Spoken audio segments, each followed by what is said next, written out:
నిన్న మా ఇంటి దగ్గర ఒక విషయం జరిగింది అంకుల్. ఏం జరిగిందిరా? ఏం జరిగిందో తొందరగా చెప్పరా? మా పక్కింటికి ఒక బిచ్చగాడు వచ్చిండు అంకుల్. బిచ్చగాడు వచ్చిండా? అవును అంకుల్. మా పక్కింటి ఆంటీ వాళ్ళ ఆయన ఊరికి వెళ్ళాడు. ఈ పక్కింటి అతను ఊరికి పోయిందా? అవునరా. బిచ్చగాడు వచ్చి మా పక్కింటి ఆంటీని భిక్షం పెట్టమ్మా, కాస్త అన్నం పెట్టమ్మా అని అడిగాడు. మరి తీసుకొచ్చి పెట్టిందారా? ఏమనిందిరా మరి పక్కింటి ఆమె బిచ్చగాడికి? ఆమె చెప్పింది వింటే నవ్వుతారు అంకుల్. ఏం చెప్పిందిరా? ఎందుకు అంత నవ్వేంతో చెప్పింది? ఏం చెప్పిందిరా బిచ్చగాడికి పక్కింటి ఆమె?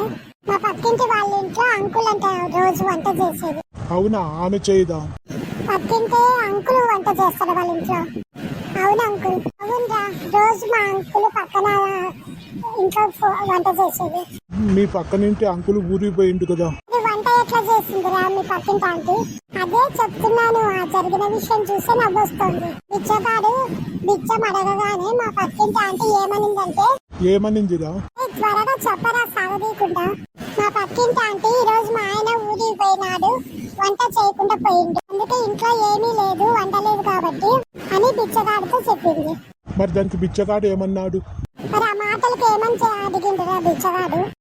మీ ఆయన ఊరికి పోతాడేమమ్మా, నువ్వు చేయొచ్చు కదమ్మా అని బిచ్చగాడు మా ఆంటీని అడిగిండు.